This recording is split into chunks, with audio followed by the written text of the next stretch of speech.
5 seconds to go.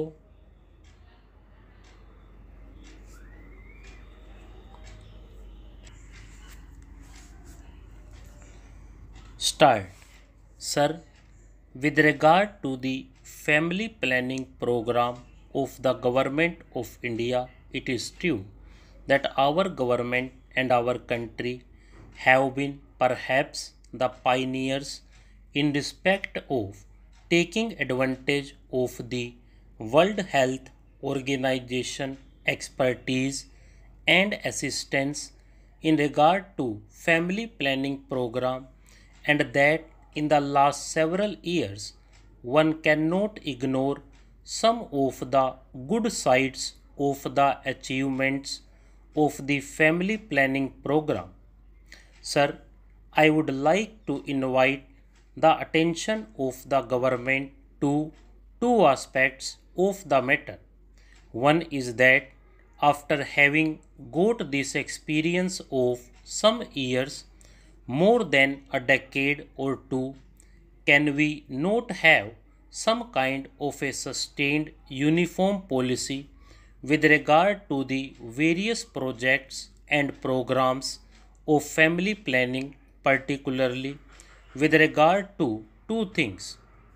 One is the assistance that we would like to rope in of the voluntary agencies, because by its very nature this is not something which the government can do.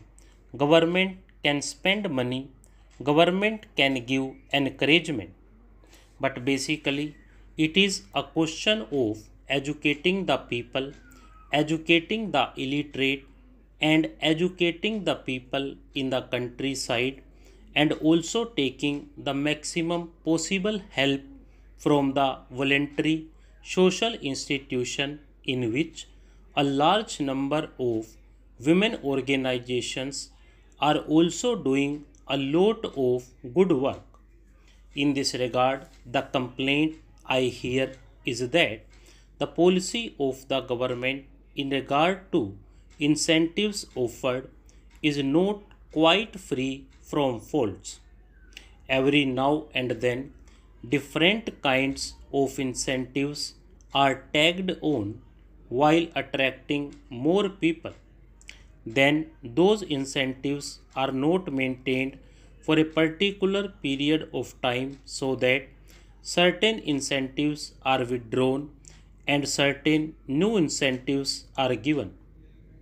The result is that the interest in the program is for the incentives offered rather than for the ultimate objective of controlled and healthy family planning. I would therefore request the government to ensure that the family planning program has a certain sustained outlook, that the incentives are well thought out, and that there is no change every now and then in regard to this or that incentive. Then this should be free from one very serious error. This is not only an error, I would say it is a criminal thing. In the name of operations, large number of old people, children and boys are also booked into the whole thing because they get some extra financial incentive. Now I come to the demand of the freedom fighters. I endorse very warmly many of the points which my honorable friend had made when he talked about genuine and bogus freedom fighters. In fact, the government of India itself, in various replies in the past in this august house, have told us about how many bogus cases were found out.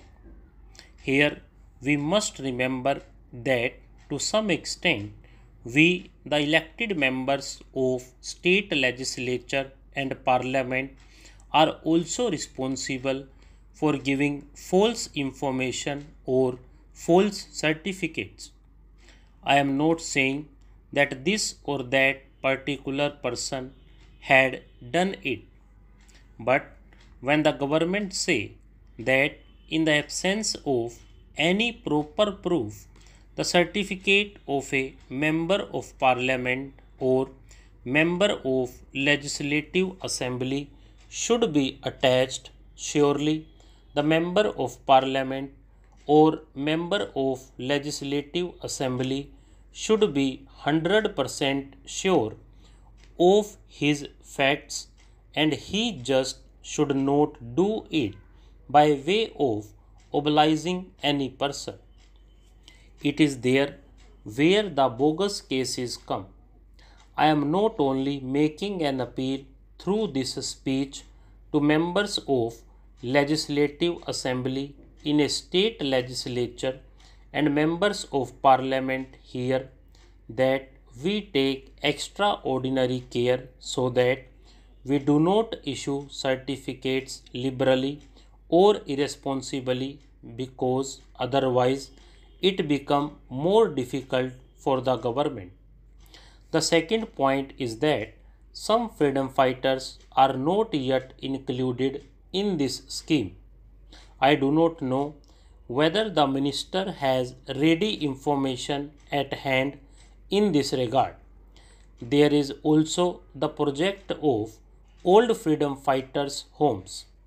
I remember there is one in Delhi, but it is neglected. Some of the old freedom fighters who are living in Delhi are staying in this house. There is no one to look after them. They are not given proper food, proper drinking water, or hot water for bath, and so on. Because they are old and infirm, naturally they need these things all the more. Therefore, I would like the government to take particular care of these old freedom fighters' homes.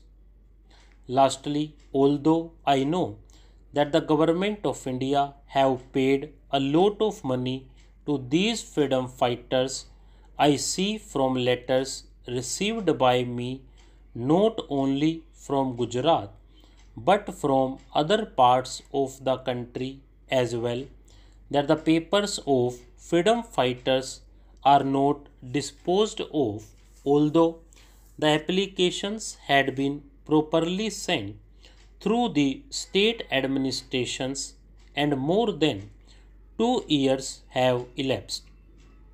Some of them are above 65. If they have to wait for another 1 or 2 years to get their pensions, they may not be available to take it. We are prepared to give some additional grants if the minister wants it that way to them. Stop.